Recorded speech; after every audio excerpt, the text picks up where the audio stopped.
복음에 합당한 행동에 대해서 말씀드리겠습니다. 로마서 15장 14절에서 21절까지입니다. 로마서 15장 14절 내 형제들아 너희가 스스로 선함이 가득하고 모든 지식이 차서 능히 서로 구원하는 자임을 나도 확신하노라. 로마 교회에 드리는 말씀이었어요. 그때 당시 로마는 세계 지성의 중심이었습니다. 그래서 많이 배운 사람들이 많이 있었습니다. 그리고 교회에서 착하고 지식도 많았습니다. 그리고 15장 그러나 내가 너희로 다시 생각나게 하려고 하나님께서 내게 주신 은혜로 말미암아 더욱 담대히 대략 너희에게 썼노니 내가 복음을 부끄러워하지 아니하노니 이 복음은 모든 믿는 자에게 구원을 주시는 하나님의 능력이 됨이라. 자, 교회 다니면서 로마 교인들 너네들이 참 착하고 많이 배웠어. 근데 중요한 것이 빠져있다. 하나님의 능력이 보이지 않는단다.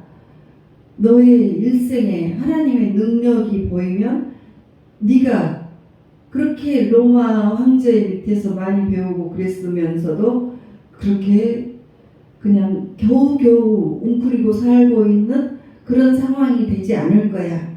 복음의 능력이 있는데 왜 너네들이 그렇게 그냥 그렇게 살고 있어? 너희들이 예수님을 믿게 되면 하나님의 능력이 나타나야 되는데 너희들 정말 복음을 제대로 모르구나.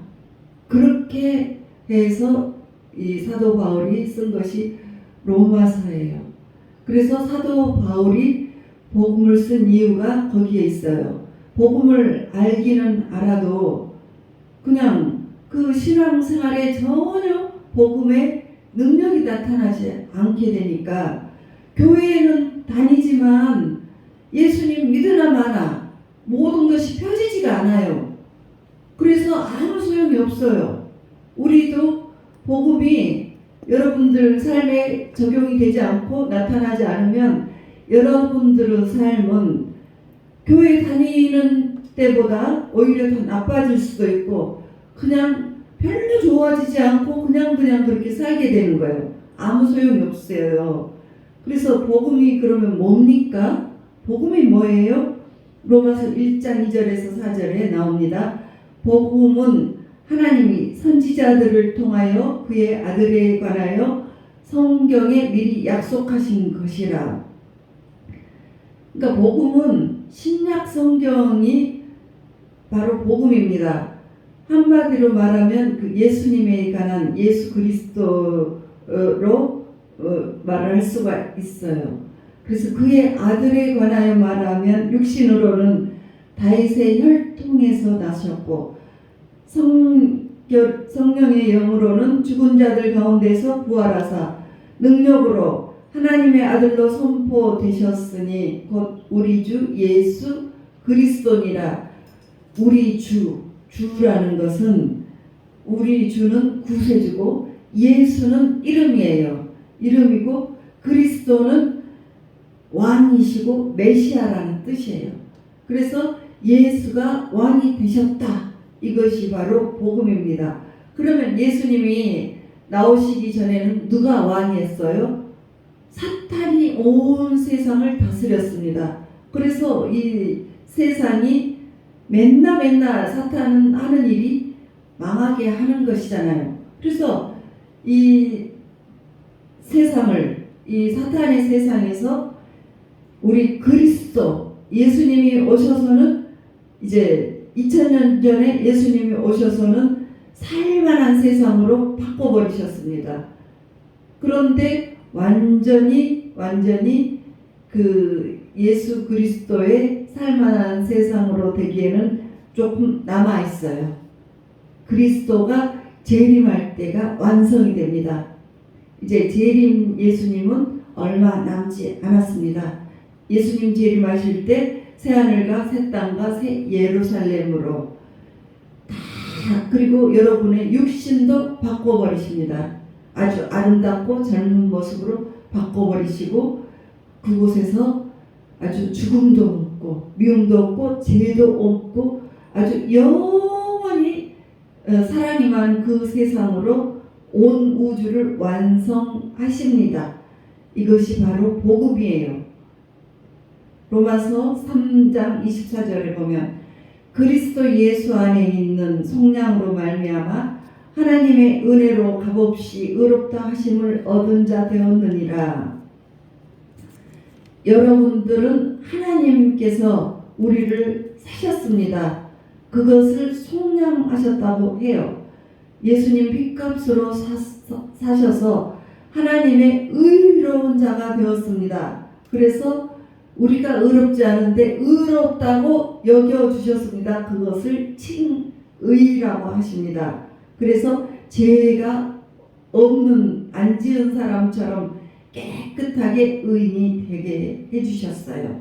그런데 계속해서 우리가 죄를 지어나가면 깨끗하지 않으니까 진짜 계속해서 예수님의 보혈로 우리의 삶을 계속 회개를 하면서 진짜 의인으로 완성시켜 나가는 것이 신앙생활입니다. 그래서 저와 여러분은 하나님의 의인이 되었고 하나님의 자녀가 되었고 하나님의 상속자가 되었습니다.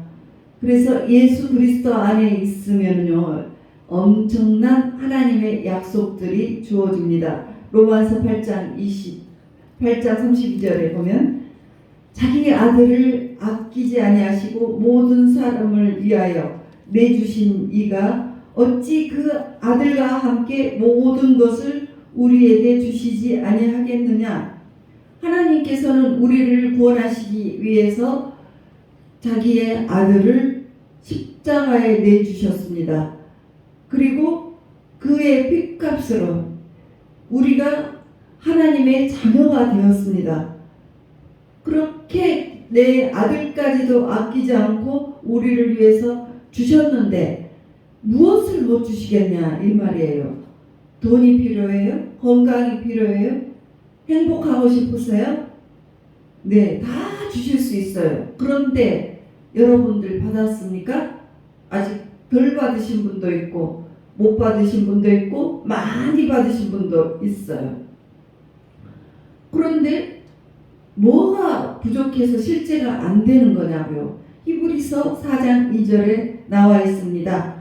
그들과 같이 우리도 복음 전함을 받은 자들이나 들은 바 그 말씀이 그들에게 유익하지 못한 것은 듣는 자가 믿음과 결부시키지 아니함이라. 그러니까 우리가 믿지 못하고 있다는 거죠. 그러니까 왕이 예수님으로 바꿔졌습니다. 그래서 나에게 모든 것을 주겠다고 약속을 했는데 여러분들 다 원하는 만큼 받았습니까? 못 받았죠. 그 예수님을 믿게 해서 하나님의 아들, 딸을 만들어 놓고 그렇게 잘 살 수 있는 모든 선물이 있는데 아직도 가난해. 그리고 예수 믿는다고 착하게 살아. 그리고 성경 말씀도 좀 알아.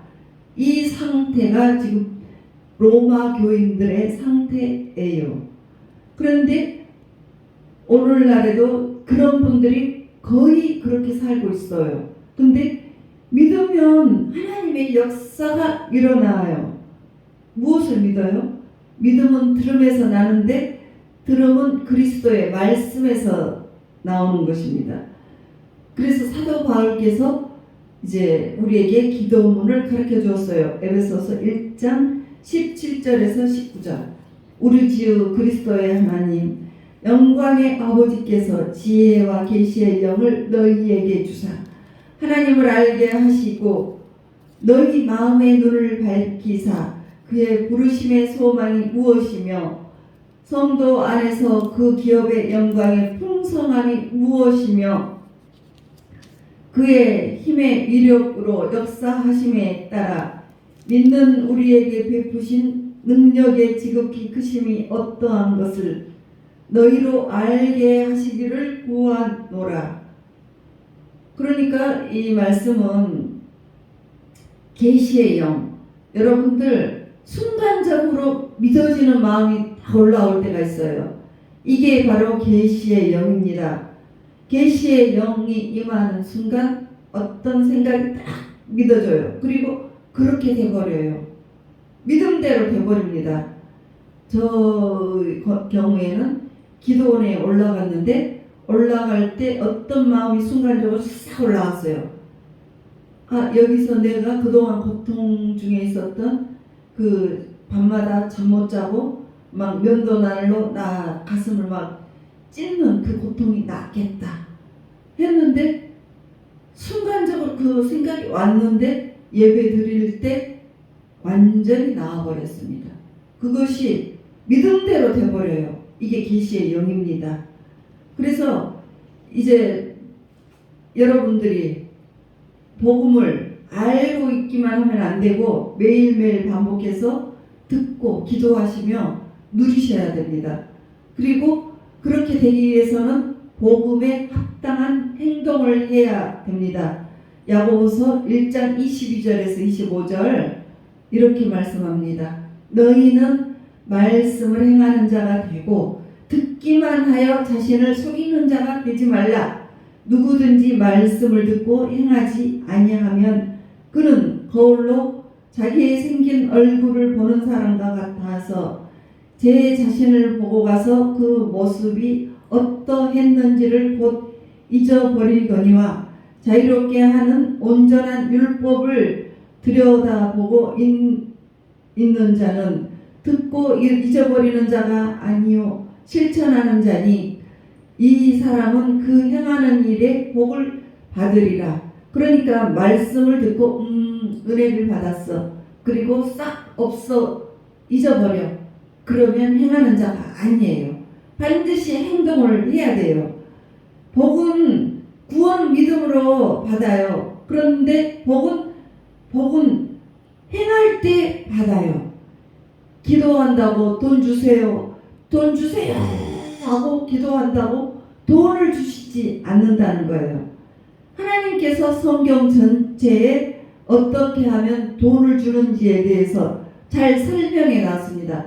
그것에 반응을 해서 여러분들이 행동을 해야지 물질의 축복을 받는다 이거예요. 11조, 구제헌금, 건축헌금 이런 것들 행동으로 하면 얼마나 복이 임하는지 다 써져 있습니다. 그래서 로마서 12장 18절에서 19절 이렇게 나옵니다. 할 수 있거든 너희로서는 모든 사람과 더불어 화목하라.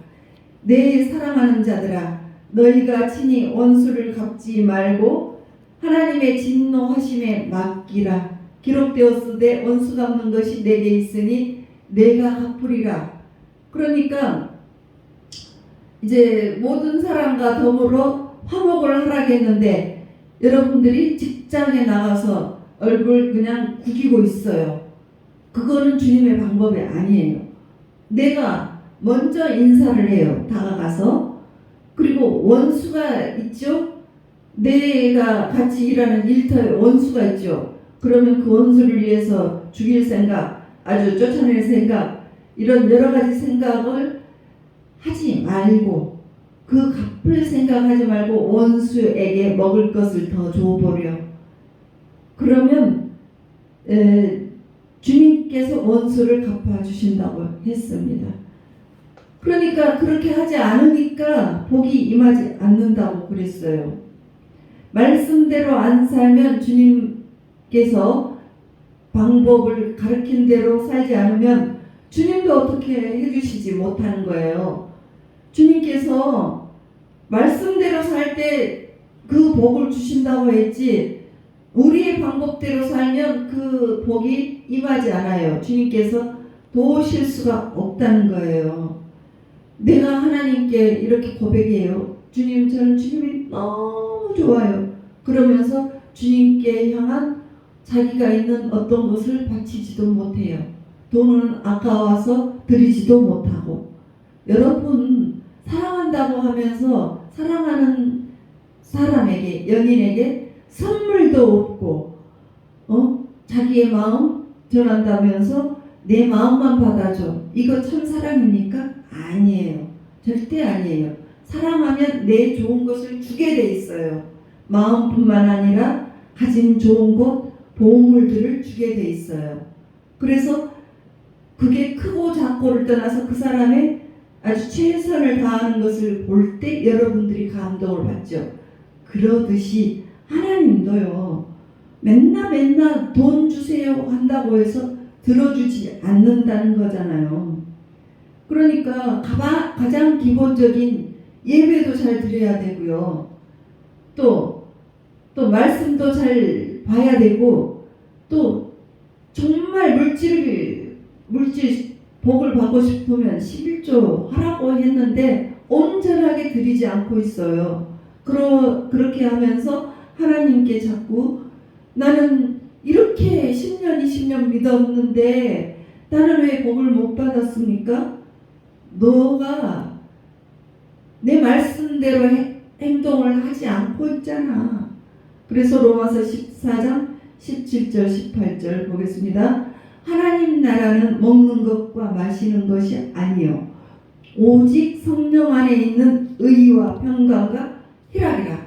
이렇게 기쁨으로 사는 거죠. 이로써 그리스도를 섬기는 자는 하나님을 기쁘시게 하며 사람에게도 칭찬을 받느니라. 성령 안에서 의와 평강과 희락으로 살면 기쁘게 사는 거예요. 그래서 사람에게도 칭찬받고 또 하나님께도 칭찬을 받는 거예요. 그래서 하나님의 능력이 나타난다고 하셨습니다. 로마 교회는 이것을 알게 되었습니다. 그래서 이 복음을 깨달았고 복음을 따라서 실천하면서 살기 시작을 하니까 하나님의 능력이 막 나타나기 시작했어요. 그래서 로마가 통째로 예수님을 믿게 되는 기독교 국가가 되었습니다. 여러분 복음대로 안 사니까 하나님께서 이렇게 우리에게 복을 주시지 못하는 거예요. 우리가 움직여야 돼요. 성경에 써져 있어요. 너네가 땅에서 풀어. 그래야지 하늘에서도 풀린다. 그러니까 땅에서 11조를 하고 남들을 용서하고 기쁘게 살아봐. 그러면 원수도 갚지 말고 그냥 원수에게 떡 하나 더 줘. 그렇게 살아보면 너의 삶이 풍요로워져. 그런데 그렇게 살지 않고 맨날 얼굴 그냥 찡그리고 다니면서 남이 봐도 화가 나서 가까이 갈 수 없을 정도로 그렇게 다니면서 감사하라고 했는데 맨날 툴툴툴툴툴 불평불만 하고 살아요. 그러면 하나님도 도와줄 수가 없다는 거예요. 하나님께서 말씀하신 그 복음대로 사셔야 되는 거예요. 그렇게 살아갈 때 주님께서 역사하십니다. 로마서 15장 16절에서 18절 내가 복음을 알고 이제 그렇게 살기 시작을 했습니다. 이 은혜는 곧 나로 이방인을 위하여 그리스도 예수의 일꾼이 되어 하나님의 복음의 제사장 직분을 하게 하사 이방인을 제물로 드리는 것이 성령 안에서 거룩하게 되어 받을 만하게 하려 하심이라. 내가 그리스도 안에서 하나님의 일에 대하여 자랑하는 것이 있거니와 그리스도께서 이방인들을 순종하게 하기 위하여 나를 통하여 역사하신 것 외에는 내가 감히 말하지 아니하노라. 그러니까 이 사도 바울은 굉장한 엘리트였어요. 지금 검사가 어떤 분인지 여러분들 이 정권에서 많이 아시잖아요. 굉장한 권력이 있고 또 아주 엘리트예요. 그때 당시에 사도 바울은 검사였어요. 그래서 사내들인 공회에서 법을 전공을 해서 스테판이 죽을 때 옆에서 기록을 했었습니다. 그런데 주님 만나가지고 자비량 선교사가 됐습니다. 텐트를 만드는 사람이 되었어요. 그래서 텐트 만들면서 복음을 전하니까 어마어마한 일들이 막 나타나서 하나님께서 일하기 시작하게 되는 거예요. 그래서 로마서 15장 19절부터 20절 표적과 기사와 능력으로 성령의 능력으로 이루어졌으며 그리하여 내가 예루살렘부터 두루 행하여 일루리온까지 그리스도의 복음을 편만하게 전하였노라. 또 내가 그리스도의 이름을 부르는 곳에는 복음을 전하지 않기를 힘썼느니 이는 남의 터 위에 건축하지 아니함이라. 기록된 바 주의 소식을 받지 못한 자들이 볼 것이요 듣지 못한 자들이 깨달으리라 함과 같으니라. 그러니까 사도 바울이 직업으로 텐트를 만들면서 이렇게 짬짬이 전했어요. 그런데 엄청난 막 일들이 일어났습니다. 가서 그냥 이렇게 전할 때도 물론 사람들이 막 다 살아나고 일어나고 막 이랬는데 그 사도 바울이 땀 닦는 수건을 가져다가 아픈 사람한테 던져서 올리면 아픈 사람이 일어나 버려요. 살아버려요. 그런 기사와 이적이 다 있었습니다. 이런 표적들이 있었습니다. 그래서 예루살렘부터 일루리온까지가 4,200km인데 그때 당시에는 비행기도 없었고 그래서 자기 직장 도구를 짊어지고 그렇게 걸어다니면서 그런 예수님을 전하는 일들을 짬짬이 했어요. 그래서 그리스도의 복음을 그렇게 전했습니다. 그리고 예수 믿고 있는데 믿는 사람들 데려다가 내가 또 우리 이렇게 끌어들이지 않았다 이거예요. 지금 그런 짓을 하는 사람들이 누구예요? 이단들이 그런 짓을 많이 해요. 신천지가 나에게 와가지고 그렇게 끌어들이려고 하는 적이 있었어요. 그래서 너네들 한 번만 더 오면 안수해버리겠다. 이단의 영을 빼버려야 돼요. 그렇게 남의 터 위에 건축하지 아니하라고 했는데 그들은 그렇게 믿고 있는 사람들에게까지 가서 이단으로 끌고 가고 있어요. 그거는 안 된다는 거죠. 그래서 여러분들이 이제 남은 일생을 복음을 잘 깨닫고 복음으로 살고 내가 서툴지만 복음을 전하세요. 그러면 복음을 전할 때 하나님의 능력이 그 전하는 여러분들이 위에 나타나셔서 여러분들이 아주 주님의 기쁨이 될 수 있을 것입니다. 그래서 그런 분들이 되시기를 주 예수 그리스도의 이름으로 축복합니다.